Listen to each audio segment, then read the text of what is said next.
13 अप्रैल 1919 बैसाखी का दिन था। अमृतसर की सुबह हमेशा की तरह रोशन थी। बच्चे गलियों में खेल रहे थे, औरतें तैयार होकर घर से निकल रही थी। हर तरफ खुशी थी, लेकिन किसी को नहीं पता था कि ये उनकी जिंदगी की आखिरी बैसाखी हो सकती है। उन दिनों पूरा हिंदुस्तान एक अजीब सी बेचैनी में था। रोलेट एक्ट पास हो चुका था, एक ऐसा कानून जिसमें बिना सबूत, बिना सुनवाई किसी को भी गिरफ्तार किया जा सकता था। लोग गुस्से में थे, डर में थे, और फिर भी उस दिन हजारों लोग एक जगह इकट्ठे हुए, जलियांवाला बाग। कोई प्रोटेस्ट के लिए, कोई अपने परिवार के साथ बस त्योहार मनाने आए थे। जलियांवाला बाग एक ऐसा बाग जिसकी चारों तरफ ऊंची दीवारें थी और बाहर निकलने का सिर्फ एक तंग सा रास्ता। उस दिन वहां लगभग 20,000 लोग थे। जिंदगी अपनी रफ्तार से चल रही थी, और फिर बिना किसी चेतावनी के एक तंग गली से ब्रिटिश फौज अंदर आई। उनके आगे थे रेजिनल्ड डायर। बिना किसी अनाउंसमेंट बस एक हाथ उठा और अगले ही पल गोलियां चलने लगी।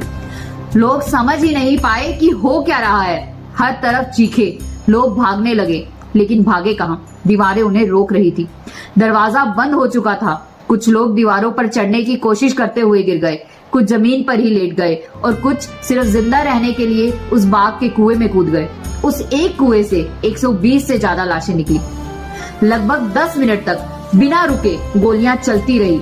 1600 से ज्यादा राउंड्स, और हर गोली के साथ एक जिंदगी खत्म होती गई। जब फायरिंग रुकी तो वहां सिर्फ सन्नाटा था। जमीन पर बिखरे जूते, खून से भीगी मिट्टी, और हवा में गूंजती वो आखिरी चीखें। लेकिन जुल्म यहीं खत्म नहीं हुआ। रेजिनल्ड डायर बिना किसी मदद के वापस चला गया। घायल लोग रात भर वहीं तड़पते रहे। ब्रिटिश रिकॉर्ड्स ने सिर्फ 369 मौत बताई, लेकिन सच हजारों में था। मगर उस दिन अपने ही लोगों का खून देख एक क्रांतिकारी ने जन्म लिया। वो थे भगत सिंह। इसी घटना ने महात्मा गांधी को भी झंझोड़ कर रख दिया। पहली बार आवाज उठी, पूरी आजादी, पूर्ण स्वराज, और हिंदुस्तान की लड़ाई एक नए मोड़ पर आ खड़ी। आज उस दिन को 100 से ज्यादा साल हो चुके हैं, लेकिन जलियांवाला बाग की मिट्टी आज भी वो कहानी महसूस कराती है। हर साल हम इस दिन उन बच्चों, बूढ़ों, औरतों और जवानों को याद करते हैं जिन्हें बेवजह मौत के घाट उतार दिया गया। उन सपनों को याद करते हैं जो अधूरे रह गए, उन घरों को याद करते हैं जो बिखर गए। उन सब जिंदगियों को नमन, जिन्हें आवाज भी नहीं दी गई, लेकिन जिनकी खामोशी ने पूरे देश को जगा दिया। और शायद ये कहानियां हमें बार बार याद दिलाती हैं कि ये आजादी हमें आसानी से नहीं मिली। इसके पीछे अनेक बेगुनाह लोगों का खून, दर्द और बलिदान छुपा है।